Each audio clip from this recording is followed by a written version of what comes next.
Hello, welcome to आपकी खबर।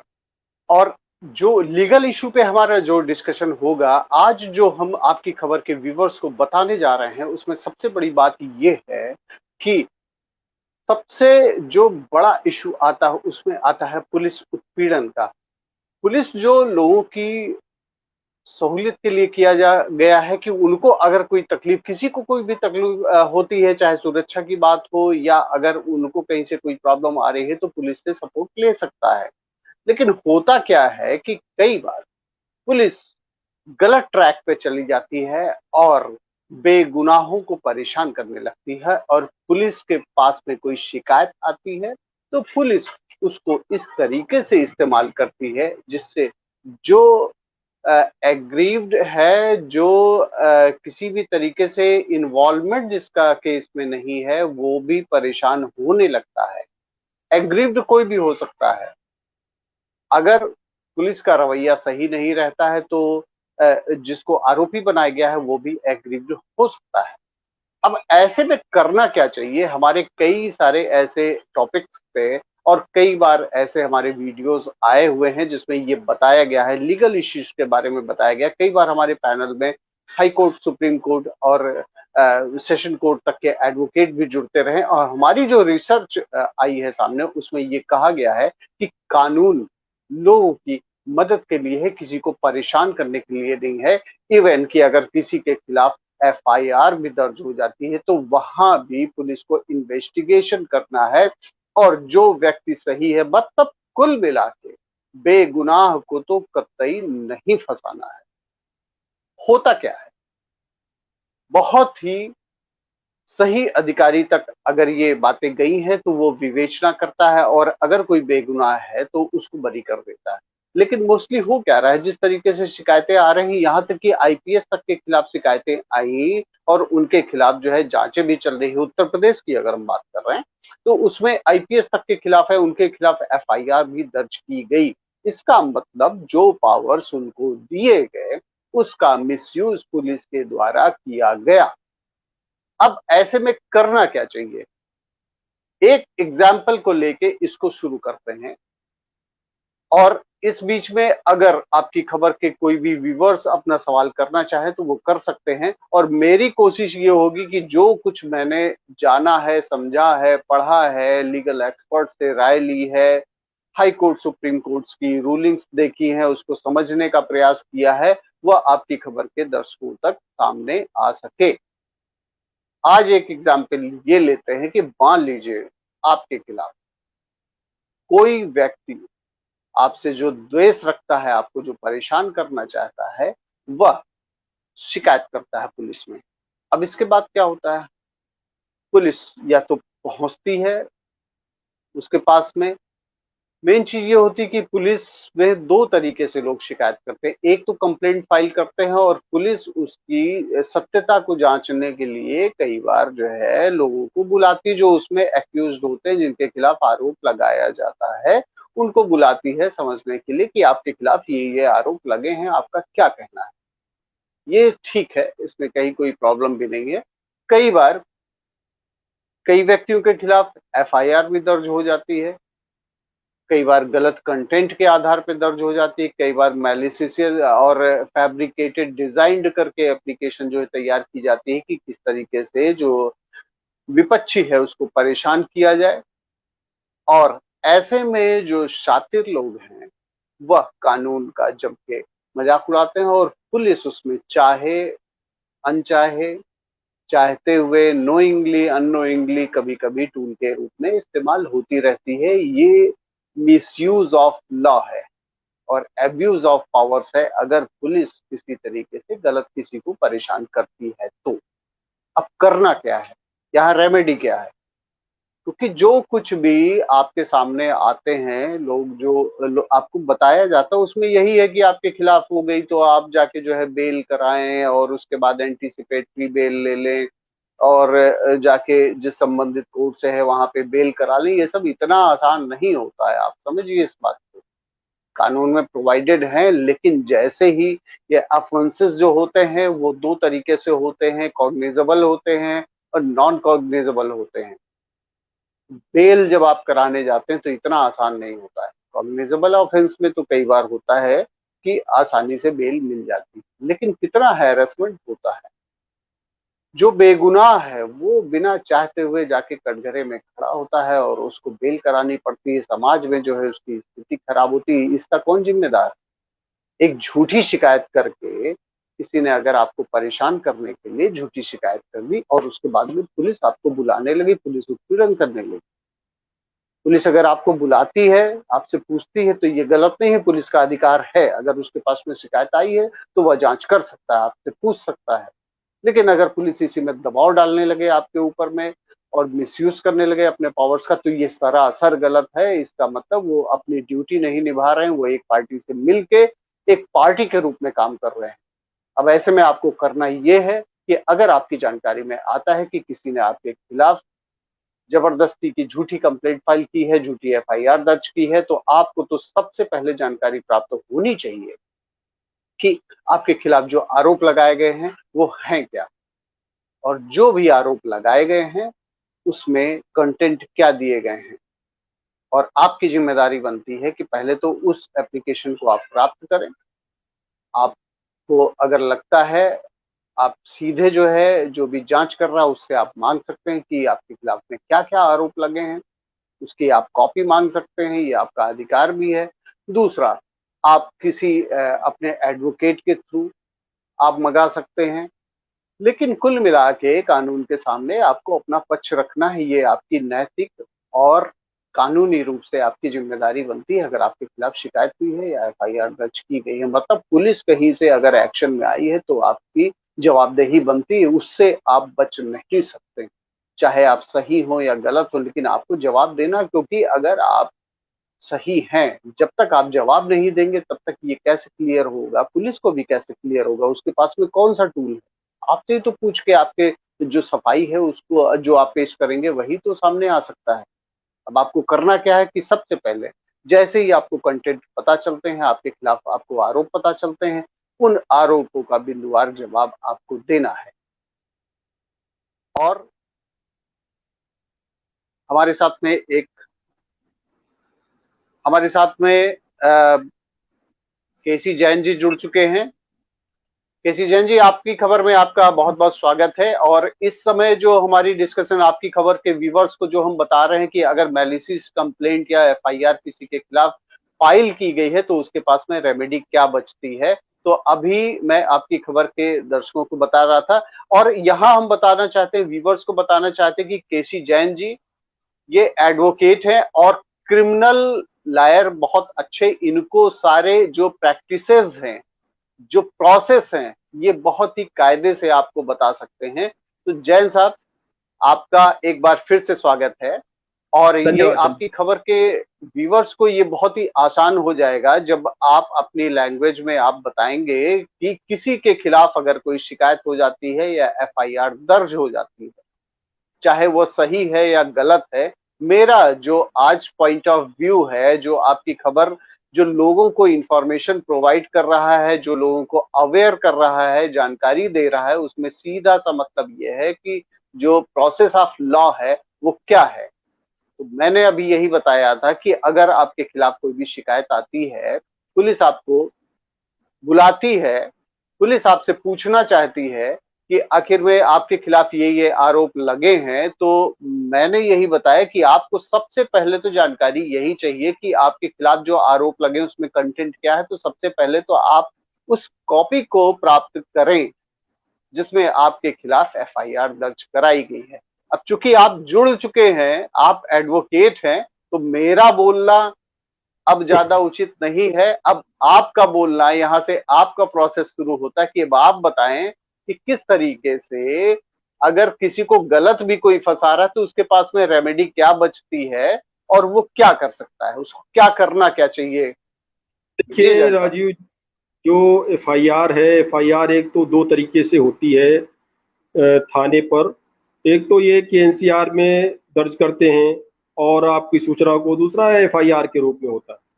तो जो एनसीआर है उसमें तो न्यायालय के आदेश के बाद ही विवेचना उसमें पुलिस शुरू करती है, जिसको 155 की एफआईआर कहते हैं। और जो 154 में 154 में जो एफआईआर सीधे होती है, वो अगर कहीं पे कोई संगीन मामला है, कोई संगीन अपराध है, तो उसमें ये पुलिस की जिम्मेदारी है कि सूचना देने पर वो एफआईआर दर्ज करें। एफआईआर दर्ज होने के बाद में आईओ नियुक्त हो जाता है, आईओ आपसे बातचीत करता है, और जो भुक्तभोगी है, जो पीड़ित अपने आप को बता रहा है और जिसने एफआईआर दर्ज कराई है, वो जिसको बताता है कि ये मौके पे थे एक तरीके से गवाह के रूप में, तो उनके 161 के रूप में बयान उनके दर्ज किए जाते हैं। और दौरान 161 के बयान और आपके स्वयं के बयान जो अभियुक्त है, उसके बाद में पुलिस उसमें दो चीजें करती है, या तो एफआईआर लगाती है और या फिर जो है उसमें चार्जशीट दाखिल फाइल करती है। तो जी कभी कभी ये भी होता है कि जो सेक्शन होते हैं, जो एफआईआर के सेक्शन है, वो कन्वर्ट हो जाते हैं बाद में दौरान विवेचना में, उसमें धाराएं चेंज हो जाती हैं। तो और कभी कभी धाराएं बिल्कुल नील हो जाती हैं, घटना पाई नहीं जाती है। जैसे मान लीजिए किसी ने एफआईआर ये दर्ज कराई कि एक देसी कट्टे से या पिस्टल से हमको जान से मारने की कोशिश की, और या फिर कोई महिला इस तरीके से किसी व्यक्ति के ऊपर झूठा आरोप लगा दे कि इन्होंने हमारे साथ इस तरीके से गलत हरकत करने की कोशिश की, और फिर ये देखा जाता है कि वो जगह क्या थी, प्लेस क्या थी। कई बार पुलिस सीडीआर भी निकलवाती है कि जो मोबाइल डाटा है, तो मोबाइल का पूरा डाटा भी निकलता है, कॉल डिटेल, तो कॉल डिटेल रिकॉर्ड सीडीआर निकलती है, तो उसमें पता चलता है कि ये व्यक्ति तो वहां था ही नहीं जब आप बता रहे हैं जिस समय, कि इस समय पे उसने छेड़छाड़ की कोशिश की, या 376 करने का प्रयास किया, या मेरे साथ जबरदस्ती करने की कोशिश की। फिर सीडीआर काफी हद तक प्रूव करता है कि आप ये कह रहे हैं कि उसने मोबाइल करके हमको बुलाया, और बुलाने के बाद में हमारे साथ में इस तरीके से अपने ऑफिस में ले गए और जबरदस्ती करने की प्रयास की। कई बार राजनीतिक षड्यंत्र भी होता है, कई बार दुश्मन जो हम्म, आपके एनिमीज है, जो वो कोई कोई और काम नहीं कर पाते तो ऐसे कंडे अपनाते जी हैं, जी। क्योंकि हाँ, तो ये आपने बहुत सही बताया। ये जो आज जो हम डिबेट कर रहे हैं उसमें इसी बात पे हम चल रहे हैं कि अगर जबरदस्त, क्योंकि ये तो मैक्सिमम लोगों को पता है कि ये प्रोसेस है, लेकिन उसमें जब ऐसी सिचुएशन आ जाती है कि जबरदस्ती फंसाने का, क्योंकि अगर आप देखें तो यूपी पे पंचायत के चुनाव होने जा रहे हैं, बिहार में जी असेंबली जी के इलेक्शन होने जा रहे हैं, तो इलेक्शन टाइम पे ये कुछ ज्यादा ही शुरू हो जाता है। और यूपी बिहार की बात करें तो वहां पे बहुत ज्यादा है ये, कि अपने विरोधी को फर्जी मुकदमे में फंसाने के लिए सब कुछ करते हैं और उसमें पुलिस को मिला लेते हैं आपस में। अगर पुलिस भी मिल जाती है, और अगर जो पीड़ित पक्ष है, पीड़ित का मेरा सेंस ये है कि जिसके खिलाफ एफआईआर फर्जी तरीके से कराई गई है, तो उसको क्या करना चाहिए? उसमें देखिए राजीव जी, एक तो यह है कि आप उच्च अधिकारियों से जब आपको लगे कि इस तरीके से एफआईआर दर्ज है और आपके थाने की पुलिस उसमें इन्वॉल्व है, तो सबसे बड़ी जी। तो रेमेडी ये है कि आप जिले के कप्तान से मिलकर के, एसपी से मिलकर के, आप उस विवेचना को सीधे सीधे किसी अन्य थाने से, किसी अन्य अधिकारी से आप जांच करा सकते हैं। और उसके साथ साथ अगर वहां से आपको रिलीफ नहीं मिलती है, तो आप न्यायालय से भी विवेचना के लिए, अन्यत्र जांच के लिए भी आदेश कर सकते हैं कि इस तरीके की विवेचना उसमें चल रही है, और उसमें अन्यत्र थाने से जांच कराई जाए।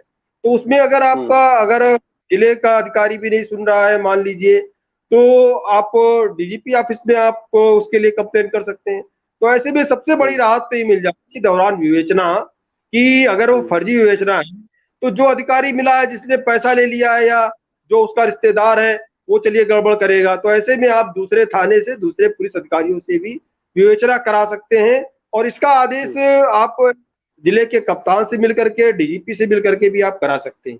ये एक बहुत बड़ी हम्म। राहत होती है इसलिए, और ऐसे भी विवेचना का आदेश भी हो जाता है सामान्यतः। हम्म। अगर लगता है कि पीड़ित व्यक्ति है और आप हम्म। पैरवी करते हैं, विवेचना का आदेश किसी अन्य थाने के अधिकारी को लेकर के, या उसी थाने के जो आईओ है, आपको लगता है कि वो आईओ नहीं सही है, तो दूसरे आईओ को हम्म। ट्रांसफर हो जाएगी।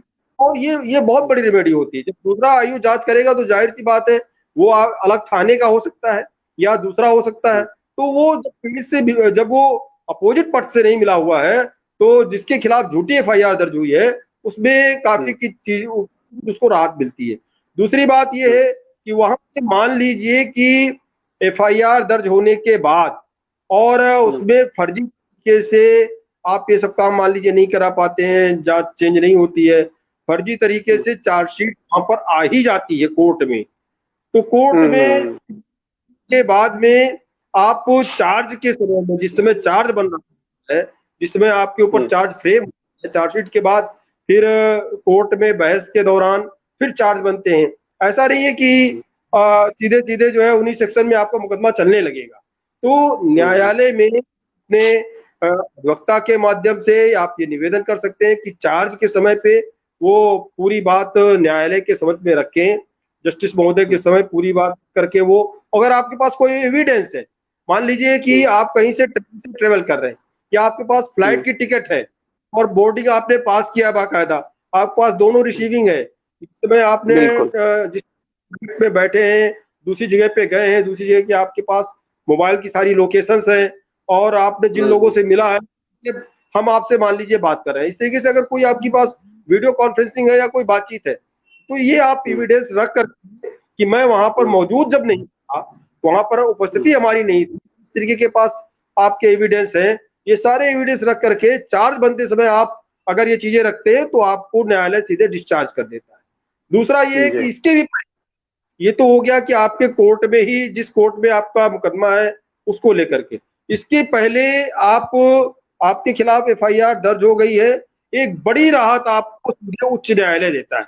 आप उच्च न्यायालय में इसके अगेंस्ट आप लेकर के जा सकते हैं जो भी आपके खिलाफ एफआईआर हुई है, कि जो है इसको, तो ऐसे में क्या होता है, न्यायालय कई बार उसको सीज कर देता है और उस एफआईआर को, अगर उसको लगता है कि एफआईआर ये बिल्कुल गलत है और जो एविडेंस जो आपको वहां न्यायालय में करने हैं चार्ज बनने के समय, वही आप जो है माननीय न्यायालय में रख करके आप पहले से उसको, आप वहां वहां से ही आपको रेमेडी मिल सकती है कि उसको सीधे सीधे कर दिया जाता है एफआईआर को कंडीशन में, और एफआईआर शून्य हो जाती है।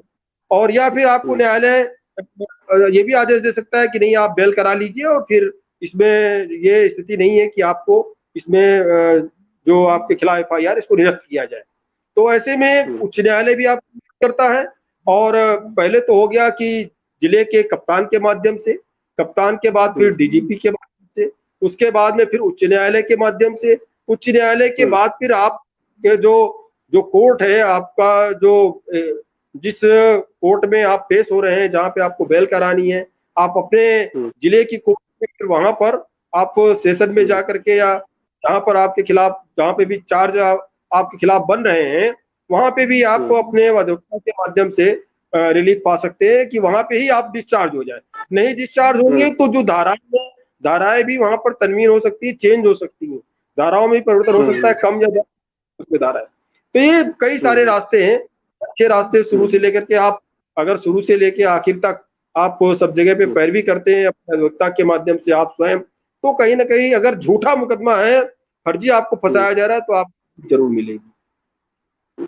देखिए एक चीज मैं और भी बताना चाहूंगा जो मेरे रिसर्च में आई है, क्योंकि ये सारे प्रोसेस है, इसमें जैन साहब सबसे बड़ी प्रॉब्लम ये आती है कि अगर कोर्ट में कोई जाता है तो उसको, सपोज नॉन बेलेबल ऑफेंस है, तो कोर्ट में अगर कोई जाता है तो उससे कहा जाता है कि ठीक है सेम डे डिस्पोजल का उसको हाई कोर्ट से 482 के तहत जो है वो दे दिया जाता है। उसके बाद में वो वहां पे जाता है अपना बेल कराने के लिए, इन प्रोसेस में उसका इतना हैरेसमेंट हो जाता है कि वो पूरी तरीके से परेशान हो जाता है और मुकदमा वो बेगुनाह होने के बावजूद लोगों की नजर में वो गुनाहगार ही साबित हो जाता है। कोर्ट भले बाद में सजा दे लेकिन समाज की नजर में तो वो पहले ही, और अब सबसे बड़ी चीज होती है कि अपनी ही नजर में वो इतना टूट जाता है कि उसके खिलाफ कई बार मनोबल तक टूट जाता है, कितना आदमी लड़ेगा, ये इतना सा टेडियस प्रोसेस होता है। जो मैंने रिसर्च किया उसमें ये आया है कि अगर कोई भी पुलिस वाला उत्पीड़न कर रहा है जांच के नाम पे, विवेचना के नाम पे, और लगातार जो है उसको धमकी दे रहा है कि तुम आके मिलो नहीं तो तुम्हारे खिलाफ जो है चार्जशीट जो है फाइल कर दी जाएगी, और अगर उसकी निजी स्वार्थ की पूर्ति नहीं हो, मैं सीधे सीधे कह रहा हूं इस बात को, अगर निजी स्वार्थ की पूर्ति नहीं होती है तो गुण और उसके गुण दोष के आधार पर विवेचना ना करके अपने स्वार्थ पूर्ति के आधार पर विवेचना की जाती है। और ये किसी से भी, ये हिडन फैक्ट नहीं है, ये टोटल ओपन, बिल्कुल से सीक्रेट जिसको कहते हैं ओपन सीक्रेट है ये। तो इसमें पब्लिक के लिए जो फर्जी फंसाया जा रहा है उसके लिए सबसे जो इजी रेमेडी जो मुझे समझ में आया, और उसमें कई सारी गाइडलाइंस भी आई हैं, उसमें इजी रेमेडी ये है कि सबसे पहले तो वो अपना रिप्लाई दे दे विवेचना अधिकारी को, आईओ को अपना रिप्लाई दे, ऊपर तक के अधिकारियों को उसकी प्रतिलिपि दे, और उसके बाद भी अगर उसको लगता है कि नहीं वो मतलब उसके खिलाफ कोई भी जांच इस तरीके से नहीं हो सकती है जिससे वो बरी हो सके, तो उसको सीधे सीधे उसी सेम कोर्ट में 156 के 156(3) के तहत सारे एविडेंस को ले जाके कोर्ट के समक्ष प्रस्तुत करके वो दो तीन चीजें कर सकता है। एक तो फर्दर अगर उसके खिलाफ चार्जशीट आ गई है तो फर्दर इन्वेस्टिगेशन की डिमांड कर सकता है, और दूसरा कोर्ट से ये कह सकता है कि ये जो विवेचना कर रहे हैं विवेचना अधिकारी पूरी तरीके से मिला हुआ है, मैलिशियस जो है इसकी इंक्वायरी प्रोसीडिंग जो इन्वेस्टिगेशन चल रही है, तो वो वहां भी एप्लीकेशन फाइल कर सकता है। और मैं यहाँ पे एक साइटेशन देना चाहूंगा जो आपकी खबर के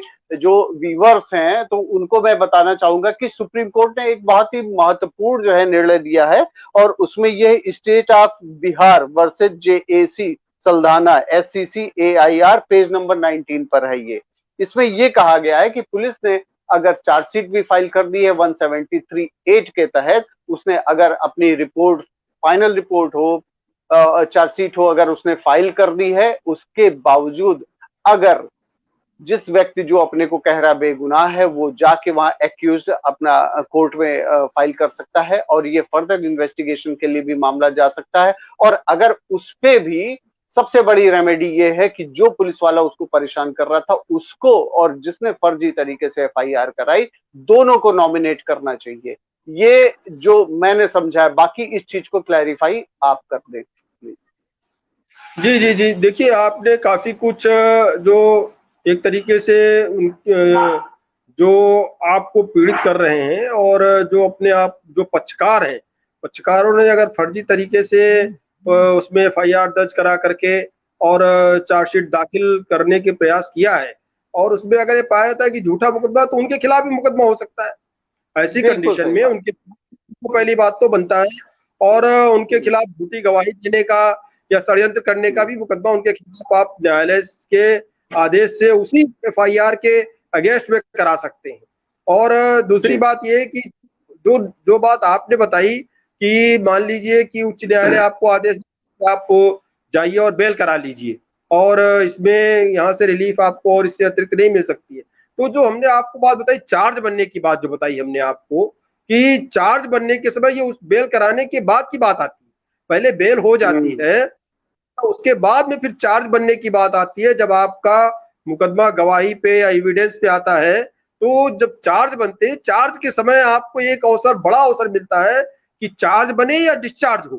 तो आप न्यायालय में उसी पे आप डिस्चार्ज की एप्लीकेशन दे सकते हैं कि ये मुकदमा इस तरीके से फर्जी है और ये एविडेंस हमारे पास में है। तो एविडेंस आप रख करके चार्ज के समय पे आप अपने आप को डिस्चार्ज करने की एप्लीकेशन दे सकते हैं, और डिस्चार्ज वहां पे हो सकते हैं। उसी समय मुकदमा पूरा शून्य हो सकता है कि अगर एविडेंस उस समय है, क्योंकि न्यायालय भी नहीं चाहता है कि तो अगर फर्जी मुकदमा है और आपके खिलाफ चार्ज नहीं बन रहे हैं, तो और न्यायालय को लगता है कि आप जो एविडेंस, जो चीजें आप आईओ को देना चाह रहे थे, इन्वेस्टिगेशन ऑफिसर को देना चाह रहे थे, उनको उसने नजरअंदाज किया है या आपने दिया है, उसके बाद भी उसने उस चार्जशीट में या FIR को सम्मिलित नहीं किया है, तो उन सारी चीजों को संज्ञान में करके, कॉग्निजेंस पे उन सारी चीजों को लेकर के डिस्चार्ज आपको किया जा सकता है। तो ये तो उस समय की कंडीशन है जब आप उच्च न्यायालय में जाते हैं और उसके बाद में भी आपको रेमेडी नहीं मिलती, आपको रिलीफ नहीं मिलता है, तो आपको बेल के बाद में भी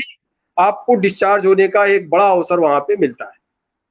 देखिए जैन साहब, मेरा कहना ये था, एक आप नॉर्मल सिचुएशन समझने का प्रयास करिए। एक व्यक्ति है जो पैसे वाला है, रसूखदार है, दूसरा व्यक्ति गरीब है, ठीक है, पहले से ही वो परेशान है, उसकी गलती क्या है, उसने रसूखदार का विरोध कर दिया। अब उसके जी खिलाफ, गरीब व्यक्ति या कमजोर व्यक्ति के खिलाफ FIR हो गई, वो लोअर कोर्ट से लेकर सेशन कोर्ट और हाई कोर्ट तक चक्कर वो लगा रहा है, ठीक है, वो पीड़ित होता जा रहा है। दूसरा, जिसने फर्जी FIR कराई, जिसने पुलिस को मिला लिया, उसके खिलाफ कुछ भी, मान लीजिए बेल भी करा लिया और आपकी भी बात मान ले कि चलिए ठीक है, वहां पे डिस्चार्ज भी वो हो गया, ये सब होते करते उसको 2 4 5 साल हो गए, लेकिन उसका क्या हुआ जिसने अपने प्रभाव का इस्तेमाल करते हुए और एफआईआर करा दी। जो मेरा कहना है, जो लोगों को लीगल रूप से जो है अवेयर, लीगल अवेयरनेस जो आपकी खबर का मकसद ये है, उसमें कहना ये है कि अगर किसी ने आपको फर्जी तरीके से परेशान करने का प्रयास किया है तो उसको मुंह तोड़ जवाब दें आप, और वो दोबारा ऐसी गलती करने की हिमाकत ना करे। कानून ये इसलिए नहीं बनाया गया है कि जो पैसे वाले हैं, जो रसूखदार हैं, वो उसका गलत तरीके से इस्तेमाल करें। कानून लोगों की सुरक्षा के लिए बनाया गया है, और जी जी। ये प्रोसेस अपना के कम से कम समाज में एक ऐसा संदेश जाएगा कि कोई दोबारा हिम्मत नहीं करेगा कि झूठी एफआईआर कराई तो वो जाए चाहे ना जाए, लेकिन झूठी एफआईआर कराने वाला और उसके साथ मिली भगत करने वाला, फर्जी तरीके से चार्जशीट फाइल करने वाला पुलिसकर्मी, उसके विरुद्ध भी एफआईआर होगी और वो जेल जाएगा।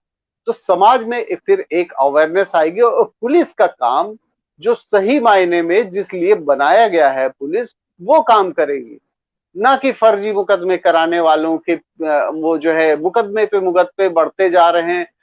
प्रोविजन ये भी है कि किसी ने फर्जी एफआईआर कराई तो 182 के तहत जो है उसके खिलाफ कार्रवाई होनी चाहिए। आप ये बताइए, आप इतने पुराने एडवोकेट हो गए हैं, आप पॉलिटिक्स में भी हैं, आप जमीनी रूप से जुड़े हुए हैं, आपका समाज में भी पूरा योगदान है जितना कोर्ट में योगदान है। आपने कितने केसेस में सुना होगा कि 182 की कार्रवाई किसी के खिलाफ की गई हो? वो इसलिए देखिए नहीं होती राजीव, है। समस्या जी। ये आती है कि जो 182 की कार्रवाई है, वास्तव में ये जिम्मेदारी जो हमारे एपीओ हैं, न्यायालय में बैठे जी। हुए जो एपीओ, जो वो शासकीय अधिवक्ता हैं और वो सरकार का काम कर रहे हैं, ऐसे में कोई भी पैरवी जब वो करते हैं तो वो सरकार की तरफ से पैरवी करते हैं, यानी कि जो भुक्तभोगी है, जो पीड़ित है, उसकी तरफ से वो पैरवी करते हैं। तो और वो जब स्टेट वर्सेस मुकदमा कायम हो गया और वो स्टेट की तरफ से पैरवी कर रहे हैं, तो एक तरफ वो सजा दिलाने के लिए पैरवी कर रहे हैं कि वो आपके अगेंस्ट जो है, जिसने आपको पीड़ित किया, परेशान किया, तो उसके खिलाफ वो पैरवी कर रहे हैं कि हाँ ये अभियुक्त है, और अभियुक्त को सजा दिलाने के लिए वो प्रयासरत रहते हैं। ऐसे हाँ, में चाहे सही जब हो चाहे गलत हो, उनका इससे नहीं मतलब है।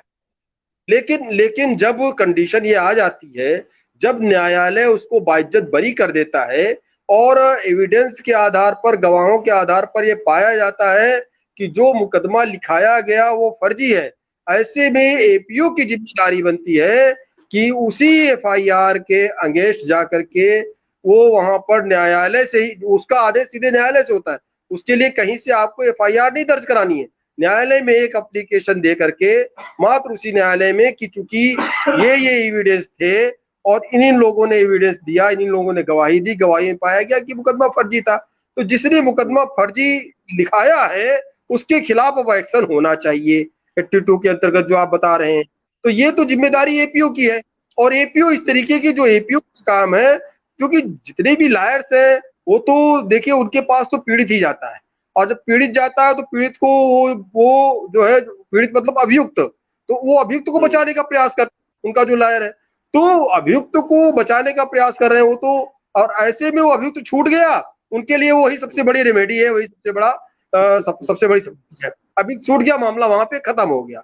उसके बाद की जो कार्रवाई वो क्यों की बनती है मुख्यतः, कि आपने न्यायालय के साथ किया, आपने फर्जी मुकदमा लिखाया और इस तरीके से आपने न्यायालय को गुमराह किया, ऐसे में उसके ऊपर आर्थिक दंड भी होना चाहिए, जिसने फर्जी मुकदमा लिखाया, और उसके खिलाफ कार्रवाई भी होनी चाहिए, उसके खिलाफ मुकदमा भी दर्ज होना चाहिए, जिससे कि जब वो दौड़ना शुरू कर न्यायालय में और उसको भी ये सारे प्रोसेस से जोड़ना, जो है प्रोसेस से गुजरना पड़े, कि वो जो है अपनी बेल करा रहा है, फिर लगातार कोर्ट में आ रहा है, फिर एविडेंस वो भी पेश कर रहा है कि नहीं फर्जी नहीं था, कुछ उसमें गलतियां होंगी, क्या काम पेश नहीं कर पाए आपके सामने एविडेंस, इसलिए सारी चीजें, तो कुल मिलाकर अगर ये चीजें होने लगे, और इसमें खास करके जो प्रशासनिक अधिकारी हैं, खास करके जो शासन में बैठे हुए लोग हैं, खास करके पुलिस की जो प्रक्रिया है, पुलिस की जो मिलीभगत है, तो वो उनको अगर दंड मिलना शुरू हो जाए तो वो भी डरेंगे, और वो किसी भी लालच में आकर के फर्जी एफआईआर दर्ज करना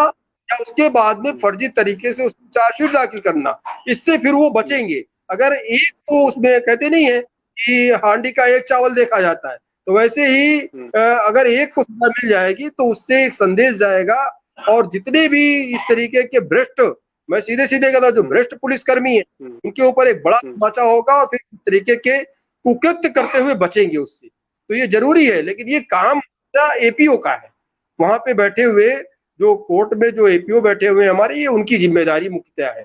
और जो अधिवक्ता उनको रहता है कि भाई हमारा जो मुवक्किल है, हमारा जो क्लाइंट है वो बरी हो गया, अब हम उसके पीछे, अच्छा होता क्या है कि जो क्लाइंट होता है वो भी उसके बाद में वो बरी हो गया, वो इतना पीड़ित हो चुका है, इतना दौड़ चुका होता है, चाहता है कि अब हमें आगे नहीं करना है, किसी को सजा मिले ना मिले हमसे कोई मतलब नहीं है, हम छूट जाए बस। हाँ, अब यहाँ से पीछा छूटे। हाँ, तो ऐसे में कोर्ट अब कचहरी से पीछा छूटे बस। अधिवक्ता अपने और जो केसेस है वो देखेगा, और ना कि हाँ, वो इसके लिए करेगा कि जिसने फर्जी मुकदमा हमारे क्लाइंट के खिलाफ लिखाया उसको सजा मिले, क्योंकि पूरा प्रोसेस की प्रक्रिया में सहयोग कौन करेगा, बिना उसके सहयोग भी नहीं हो सकता है। तो ऐसे में ये जिम्मेदारी एपीओ की है। तो यहाँ पर भी देखा एक तरीके से देखें तो जो पहले पुलिस के लोग भ्रष्ट, और फिर यहाँ पे जो जनता में बैठे हुए हैं उनकी लापरवाही की वजह से उनको सजा नहीं मिल पाती उन भ्रष्ट लोगों को। चलिए ठीक। देखिए, आपने काफी डिटेल में और आपने प्रैक्टिकली जो कुछ हो रहा है कोर्ट में, जी। और जो 10-20 साल जो मुकदमे चल रहे हैं वो इसीलिए चल रहे हैं क्योंकि कोई भी जो भी गलत फंस गया है वो केवल जैसे देखता है कि उस जैसे ही पीछा छूटे यहां से निकलो। लेकिन जो मेरा कहने का मतलब है, जो आपकी खबर की मुहिम है, आप एपीओ के ऊपर कुछ भी मत छोड़ें। जो भी गलत करे, चाहे वो आईओ हो चाहे एपीओ हो, किसी को मत छोड़ें। चाहे जबरदस्ती किसी ने फर्जी मुकदमा कराया, आप 156(3) बहुत बड़ा हथियार है। उसी कोर्ट में आप आईओ के खिलाफ भी दे सकते हैं, आप फर्जी मुकदमा कराने वाले के खिलाफ भी दे सकते हैं, और वो भी वही प्रोसेस झेलेगा, तो जिंदगी में फिर झूठा मुकदमा कराना छोड़ देगा। और कभी भी, लेकिन ये तभी आएगा जब लोग लीगली अवेयर होंगे। अगर वो एपीओ के ऊपर या सरकार के ऊपर, उनके पास में वैसे ही इतने ज्यादा भार होते हैं कि वह सोचते हैं कि किसी तरह, क्योंकि आदमी कई तरीके से पीड़ित होता है, पुलिस से पीड़ित होता है, एपीओ से वो क्या कहेगा। एपीओ का तो सीधे सीधे माइंडसेट होता है कि पुलिस ने मुकदमा, ये स्टेट के वो हैं, तो स्टेट को वो सही सलाह देने के बजाय जो फर्जी फंसा है उसको फंसाने का और प्रयास करते हैं।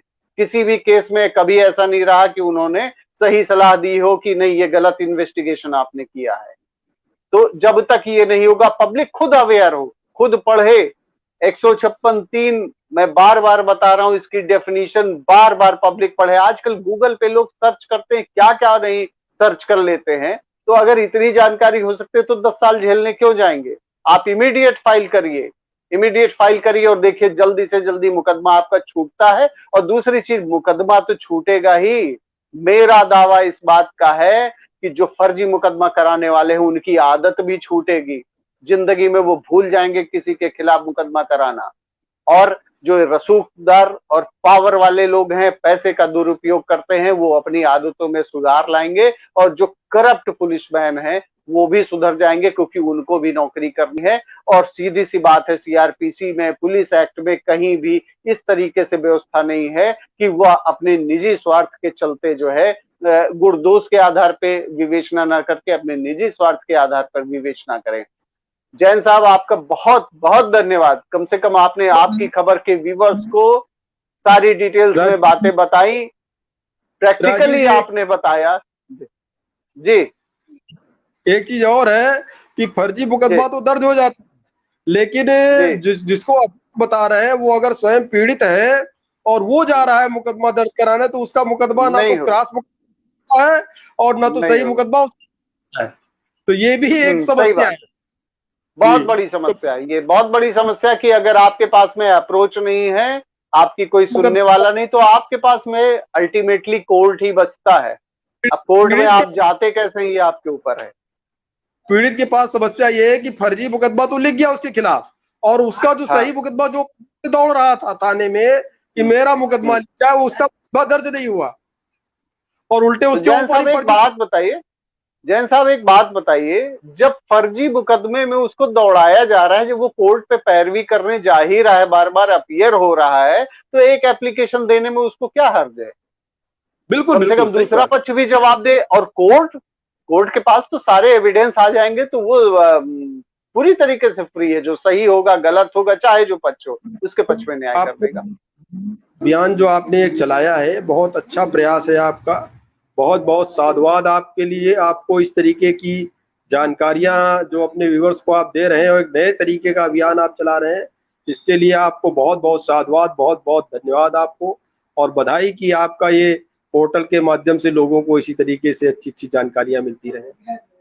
बहुत बहुत जी जी। धन्यवाद आपको, आपके ही जैसे लोगों से जो कम से कम लोगों को अवेयर करते हैं, आपके जैसे लोगों से ही ये मुहिम चल रही है, जिससे किसी को अगर लाभ मिलता है तो ये आपकी खबर की बहुत बड़ी जीत होगी, जिसमें इसका ये है खबर कानून की साथ आपका, तो साथ आप ही लोगों का है, जिससे लोग जानकार होंगे। आप एडवोकेट हैं, लेकिन और लोगों को जानकारी आप देंगे तभी सक्षम होगा। दूसरा, आपके मेरी रिक्वेस्ट है आपसे, आपके पास जो भी क्लाइंट है तो उनको ये भी बताइए कि दूसरे को वो इमीडिएट पनिश करवाएं, और एक जी एप्लीकेशन उसकी भी डलवाइए। बहुत बहुत धन्यवाद आपका।